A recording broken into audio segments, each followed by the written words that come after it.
Hi there. My name's Precious Bugarin, and I'm a graphic designer and design educator at PSU. My prompt for this week was, how was your summer like no other? How was it the same?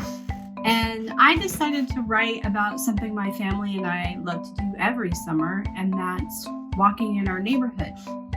So I thought about all the ideas and all the things that we do when we walk around the neighborhood, really thinking about this summer, and we put together a small book. So I worked on this with my family. It's called We Love to Walk, and let's take a look. We love to walk. We walk slowly to enjoy it.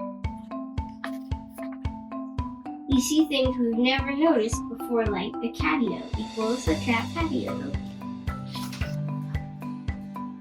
We see birds, bunnies, bees, and bugs. We explore parks and admire all the trees. During this time, our walks have turned into a main event and we love it. The end.